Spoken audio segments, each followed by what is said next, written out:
Ecco, nella seconda parte, appunto, facciamo qui un momento insieme, 3/4 d'ora, andiamo a recuperare un po' due o tre aspetti che mi sembrava importante e opportuno cercare di mettere un po' a tema, ecco, senza entrare in questioni troppo complesse, difficili, cercando di adattarlo un po' alle nostre condizioni, quindi quello che poi concretamente noi facciamo nelle nostre comunità, nelle nostre parrocchie, nelle scelte pastorali della Chiesa. Ecco.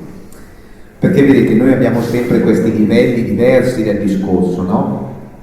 C'è il livello fondamentale, biblico, poi andiamo a vedere come avviene la celebrazione nei libri liturgici, poi però bisogna sempre, declinare tutto questo dentro le scelte concrete delle nostre comunità. E quindi lì poi dobbiamo confrontarci e trovare anche un po' le soluzioni migliori. Ok? Allora, inizierei col dire questo. Abbiamo notato, rileggendo un po' insieme Sacrosanctum Concilium e anche il testo di San Giacomo e poi la struttura della celebrazione, che rimangono alcune questioni da affrontare, da provare a mettere un po' a tema. La prima la sottopongo così, sotto forma di domanda: qual è il tempo opportuno per ricevere questo sacramento? Quando è il momento giusto? Sacrosanctum Concilium diceva così, rileggo la frase, il numero 73: il tempo opportuno per riceverla si ha già quando il fedele, per malattia o per vecchiaia, incomincia ad essere in pericolo di morte. Lasciamo un istante in sospeso questo incomincia ad essere in pericolo di morte. Stiamo un attimino sulla prima parte di questa frase. Quando il fedele per malattia, indebolimento fisico, quello è il momento opportuno. Lo dicevamo anche prima. Da una parte Sacrosanctum Concilium prevede ancora, ed è così ancora, giustamente, la possibilità di celebrare l'unzione anche per chi è in fin di vita, o comunque gli agonizzanti, se non proprio gli agonizzanti, coloro che sono al termine della loro esistenza terrena. C'è questa possibilità. Però, secondo me, possiamo dire che Sacrosanctum Concilium lascia intendere che sarebbe meglio, più opportuno, celebrare il sacramento nel tempo della malattia, dell'indebolimento fisico o della vecchiaia. Poi dopo andremo a vedere meglio i destinatari, ma intanto questa cosa mi sembrava bello sottolinearla, no? Tra le righe fa intendere, sarebbe meglio, è più opportuno. È più opportuno perché? Per un motivo semplicissimo, secondo me, la risposta è anche molto semplice. Perché questo sacramento, per definizione, è per il malato ed è effettivamente a sostegno della sua condizione, perché egli possa custodire la fede e la speranza. Quando si sceglie il tempo opportuno, chi lo sceglie? Quando noi parliamo di tempo opportuno per ricevere il sacramento, indirettamente diciamo una cosa, che bisognerebbe fare un discernimento, parola difficile, per dire una scelta. Dovremmo fare una scelta condivisa. E in questa scelta si devono coinvolgere più persone. In primo luogo, se è in grado di farlo, si spera di sì, l'infermo. È lui il primo, poi vi leggerò una frase, è interessante, è lui il primo a dover chiedere questo sacramento. Cioè il primo discernimento per certi versi lo fa lui, il quale dice: sono in una condizione di malattia, di fatica, di indebolimento, ho bisogno di questa grazia e la chiedo. Non è qualcosa che ti vengono a dare così, senza che tu neanche lo sappia. Nella migliore delle ipotesi c'è dentro anche lui, l'infermo, il malato, nella scelta. Del resto il testo di Giacomo diceva: chi è malato chiami lui presso di sé i presbiteri, e chiami lui. Poi in questa scelta possiamo coinvolgere i familiari, coloro che assistono il malato, la comunità in genere, nel nostro caso anche la comunità religiosa, comunque la comunità cristiana. Qui vedete, noi dobbiamo sempre essere molto elastici. Elastici non vuol dire qualunquisti, ma capaci di adattare le indicazioni di senso alle condizioni reali. Nella migliore delle ipotesi, allora si fa un discernimento insieme, però non è sempre così. Nella migliore delle ipotesi, la scelta del momento opportuno è dettata da una maturazione e da una consapevolezza graduali.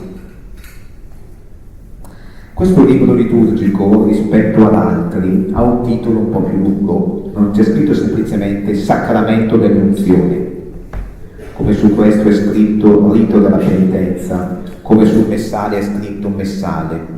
Qui c'è scritto un po' di più, c'è scritto Sacramento dell'unzione e cura pastorale degli infermi.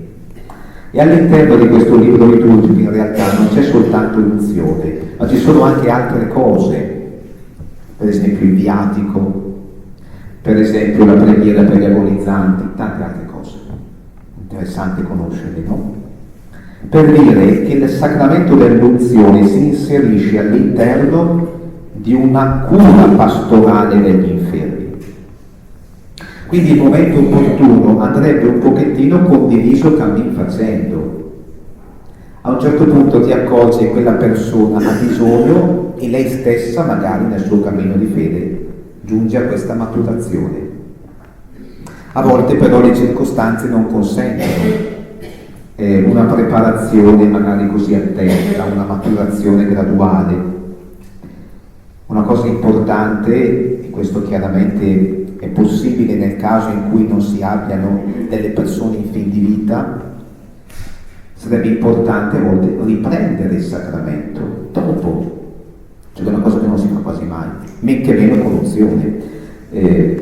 Pensate, no, il sacramento del battesimo, cioè di per sé noi lo riceviamo ancora quasi tutti da bambini, da noi per esempio, poi diciamo tutta la vita è per vivere il battesimo, cioè tutta una ripresa, no? La confermazione, ma anche l'Eucaristia, no? Noi riceviamo il sacramento e poi lo interiorizziamo e lo viviamo. Il sacramento dell'unzione è preparato? Punto di domanda. È ripreso dopo, in qualche modo. Cioè noi diamo l'unzione e poi l'idea di una ripresa sacramentale, mistagogica vuol dire nel mistero approfondito, era per dire che nella migliore delle ipotesi dovrebbe esserci un cammino di preparazione, di consapevolezza e possibilmente anche una ripresa di quello che ho vissuto. A volte però questo non accade per tante ragioni. A volte le persone chiamano, o se no proprio loro i familiari, per ricevere questo sacramento dove la persona è già in condizioni di salute molto precarie. E quindi la Chiesa certamente mantiene, custodisce e raccomanda anche questa cosa, però è ovvio che alcune attenzioni sono meno possibili in quel contesto. Voglio leggervi un passaggio delle premesse a questo libro liturgico. Voi sapete che ogni libro liturgico ha anche delle cosiddette premesse, o prenotanda se li vogliamo dire in latino, cioè sono delle pagine introduttive che dicono il senso del rito, la sua storia, la sua celebrazione e anche come si svolge. In queste premesse si dice una cosa interessante, premessa 13, che ci riguarda ed è quello che stiamo facendo noi, quindi siamo sulla buona strada.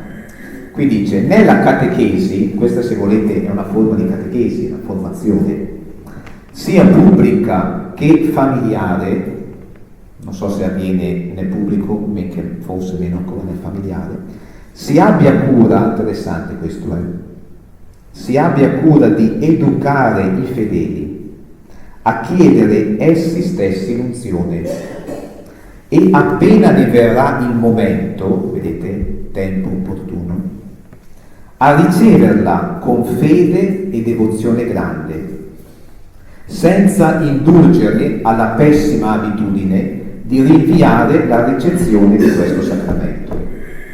Cioè la premessa dice, sarebbe opportuno che ogni tanto si facesse una catechesi su questo sacramento, una formazione, per educare, usa proprio questo verbo, educare i fedeli, a chiederlo quando ne sentono il bisogno, quando comprendono che è giunto il momento opportuno.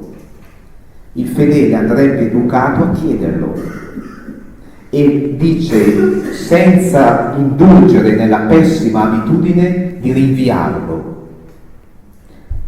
In extremis, appunto, l'estrema unzione, alla fine, proprio più in là possibile. Dice questa è una pessima abitudine, dice proprio le premesse a questo libro. Vedete che rispetto a Sacrosanctum Concilium del 63, questo libro del 72 schiaccia ancora un po' di più l'acceleratore nel dire certo anche per gli agonizzanti, anche per chi alla fine i testi lo prevedono, però sarebbe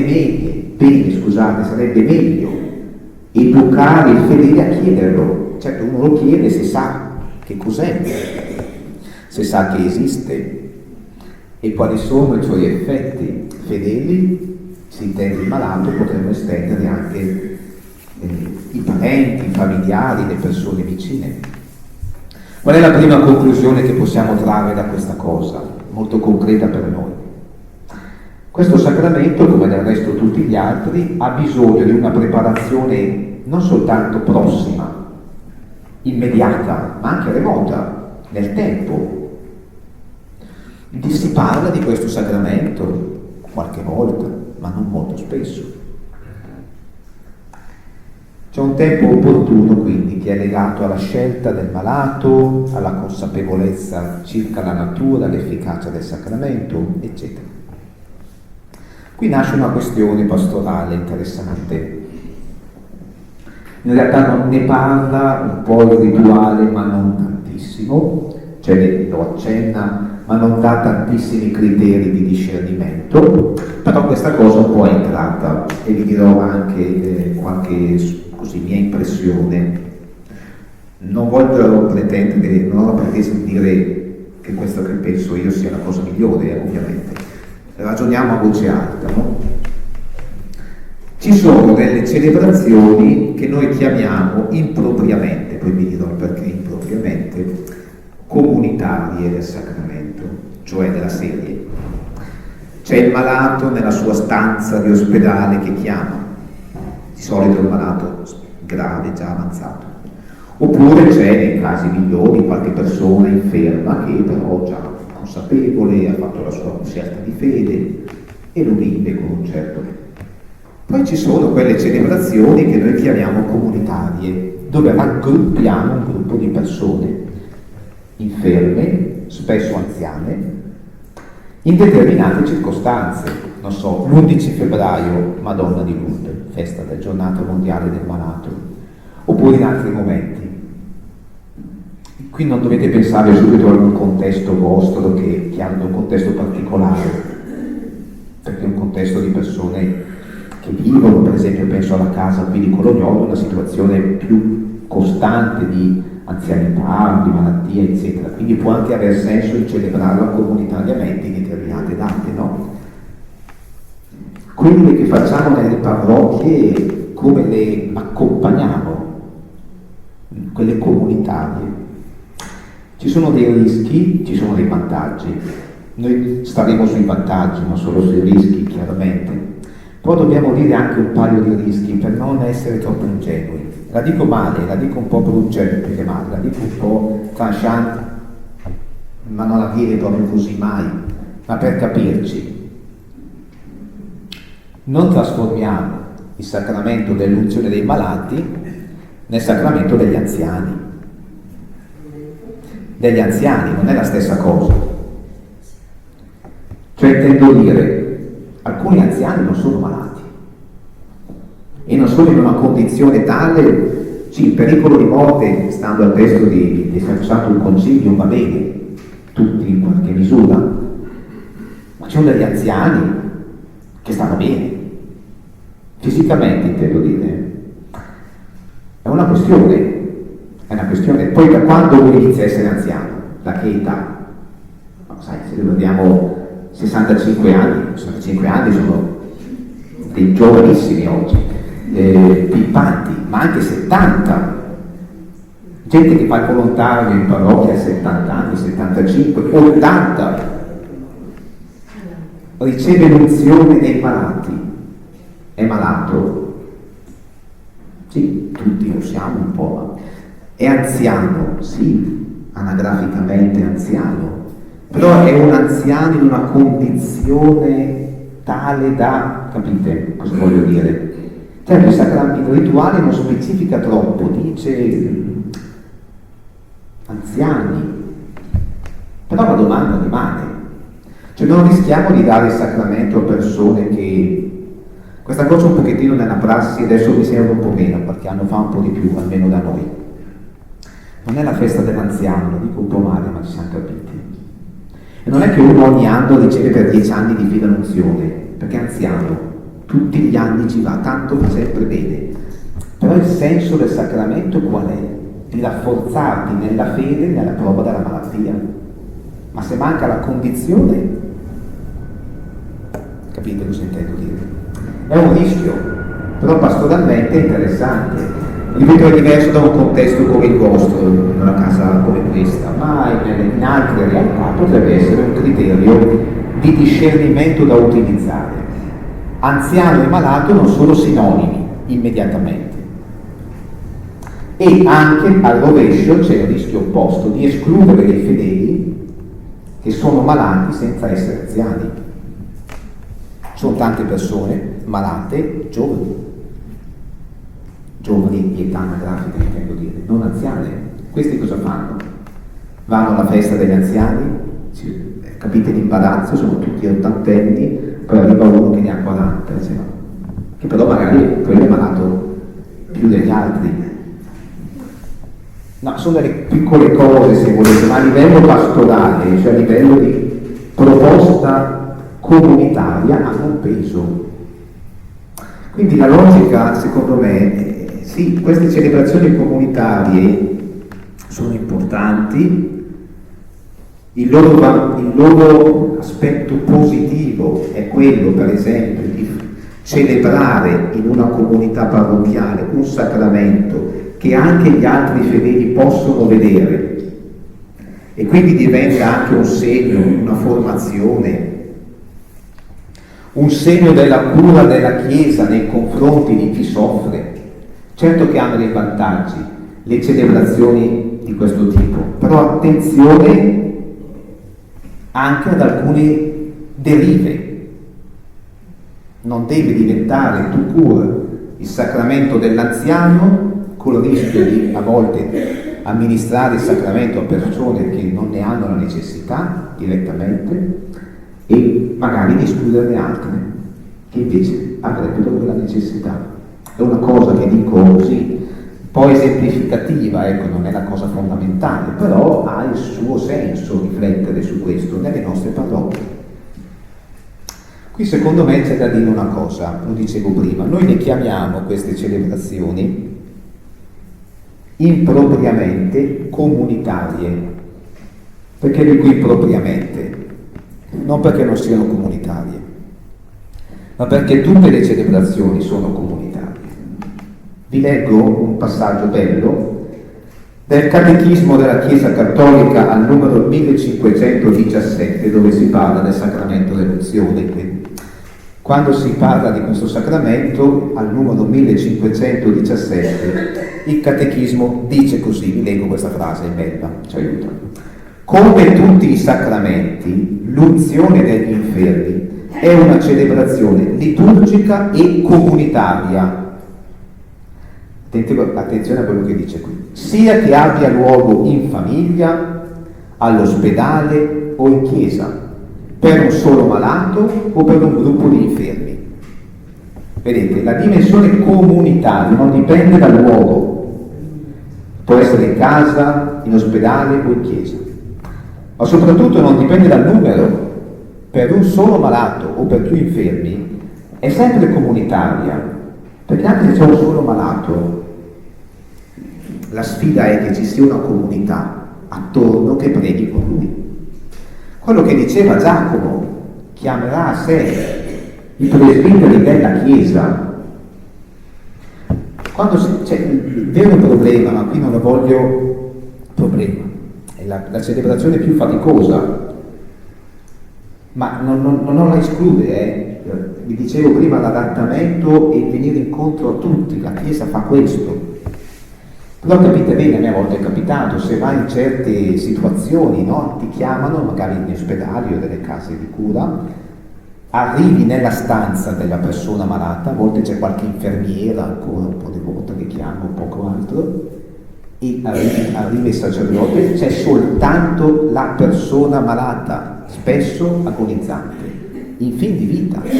Nessuno ti risponde a nessuna domanda, non è possibile fare nessun gesto, tu lo fai, dai il sacramento, ma capite che dal punto di vista celebrativo, rituale e comunitario non c'è neanche una persona, a volte un parente, ma addirittura qualcuno per pudore, ma non è un giudizio, vanno aiutati, sta alla porta, sta fuori, faccia lei.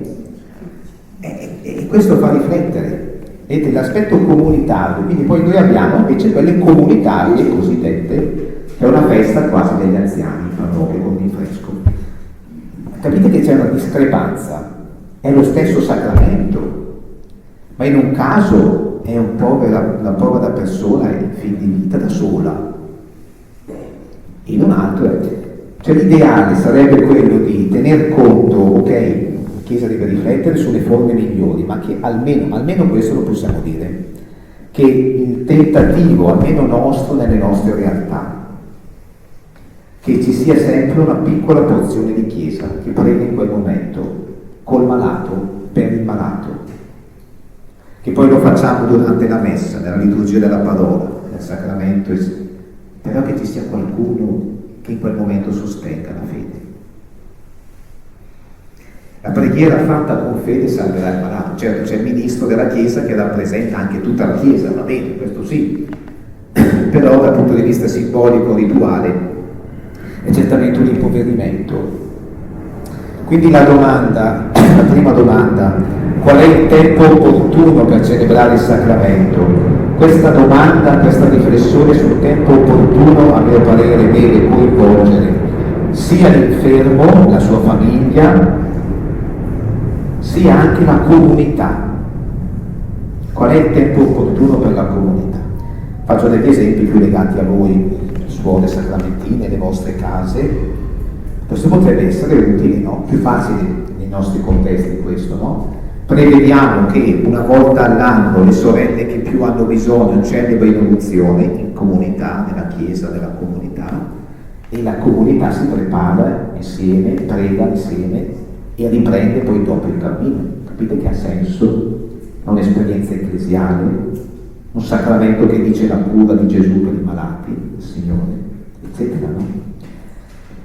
Attenzione a quelle forme cosiddette comunitarie che però perdono un po' la dimensione del vero destinatario del sacramento, e per quello che dipende da noi, se viviamo certi contesti, non so, di ospedali o di case di cure, di essere almeno presenti, almeno noi, in quei momenti in cui si celebra il sacramento, se riusciamo ad aiutare un po', un minimo, come dice il Catechismo della Chiesa Cattolica, di dimensione comunitaria anche a questo sacramento, che è come tutti, e l'aspetto comunitario, dice, non è legato al fatto che ci sia un infermo o tanti, è sempre la Chiesa. Quindi la prima domanda, la prima questione, ecco, non ho risposto alla domanda, ma è solo per me sottoporla, no? Interessante, qual è il momento opportuno per celebrarlo? Discernerlo un po' insieme, possibilmente, sceglierlo, o comunque se abbiamo già delle date consolidate che però abbiano un valore ecclesiale. Poi qui riguarda noi certamente più che le parrocchie in questo caso, coinvolgere un po' anche, se si riesce, qualche persona esterna rispetto alla comunità religiosa. Diventa un modo anche questo per far vedere questo sacramento, che va anche celebrato bene. I destinatari, anche qui tocco un argomento un po' delicato, però spero di riuscire nel mio intento, che vuole essere di riflettere, ecco, sicuramente non di dare giudizi o valutazioni o buttarmi in interpretazioni strane. Chi sono i destinatari? Allora, Sacrosanto Concilio dice non solo per il fin di vita, però anche. Poi dice meglio gli infermi, gli anziani, però sul tema degli anziani siamo rimasti ancora un po' stand-by. Che tipo di anziano? Mi farebbe da dire l'anziano segnato da un indebolimento significativo, diciamo così. Poi dice i malati gravi, il rituale poi specifica meglio i malati gravi, però sarebbe interessante, io non sono un medico, alcuni di voi magari sì, medici, infermieri, eccetera, chi definisce la gravità della malattia, in base a cosa una malattia è grave, però vabbè, siamo capiti, diciamo una malattia che compromette significativamente la vita. Poi di per sé il rituale dice anche, parla anche dei bambini, però devono essere bambini malati. Però dice nel caso dei bambini valutiamo se il bambino può comprendere il senso di questo sacramento. Dice bambini, però non specifica bene il limite di età, potremmo aggiungere anche ragazzi, giovani, adulti, insomma, persone malate. Poi questo rituale nelle premesse ricorda anche come destinatari coloro che per esempio devono affrontare un'operazione chirurgica, che è un'operazione significativa. Allora prima di riceverla puoi celebrare il sacramento per avere quella grazia dello Spirito, quel conforto e quella forza. Rimangono fuori alcune persone, secondo voi? La domanda da 100 milioni. Dipende, è chiaro come intendiamo queste categorie, se larghe o strette. Ci sono delle forme di malattia, per esempio quelle malattie legate alla fragilità psichica, per intendersi. Questi hanno l'unzione, sono i malati più difficili e a volte anche più dimenticati, secondo me. Perché sai, un malato grave fisicamente, adesso non so esprimermi bene, ma un certo tipo di malattie dici, ok, va bene. Un anziano con situazione difficile, va bene. Ma queste persone che hanno delle patologie psichiche forti, magari, invalidanti la vita, perché magari sono costretti tutta la vita ad essere curati, accompagnati, seguiti, magari riescono a fare determinate cose, vivono anche con una certa ricchezza e serenità, però sono persone ammalate. Per loro è previsto qualche sacramento.